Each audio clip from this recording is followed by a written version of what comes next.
তো অবশেষে ধরা পড়ে গেছে, দেখতে পারলেন আপনারা কিভাবে খাঁচার মধ্যে গিয়ে ধরা পড়লো। তো গাইস দেখতে পারলেন আগের দিন রাতে যে ইঁদুরটি ধরা পড়েছিল সেটিকে আমরা এখন রিলিজ করতে এসেছি।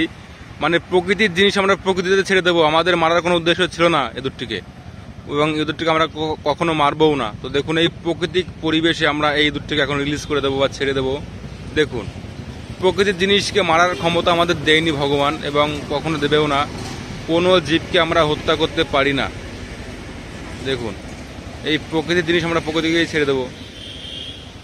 এই যে সেই ইঁদুরটি ধরা পড়ে গেছে, এ দেখুন যেটা আপনাদেরকে দেখিয়েছিলাম।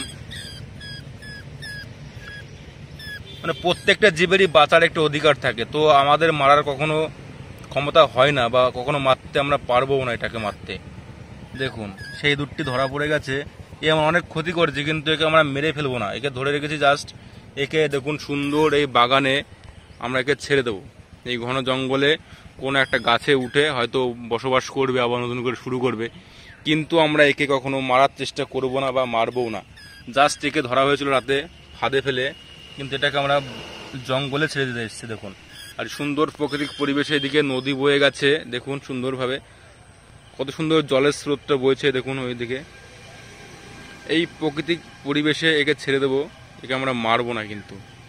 তো একে এখন আমরা রিলিজ করে দেবো। যাক, এর মারার আমাদের ইচ্ছা নেই কোনো, বা একে আমরা মারবও না। মোট 3টে ইঁদুর ধরা পড়েছিল, 3টেকে আমরা ছেড়ে দিয়েছি।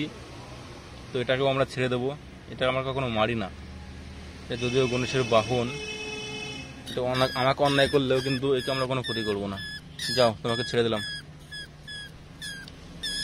যাও যাও যাও যাও। খুবই ক্ষিপ্ত হয়ে আছে বা রেগে আছে সারা রাত ধরে। যা, বেরিয়ে যা বেরিয়ে যা। ওই দেখুন চলে গেল বাগানে, নতুন জীবন ফিরে পেল।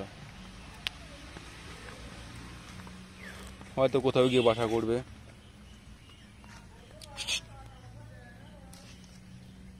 চলে গেছে বাগানে।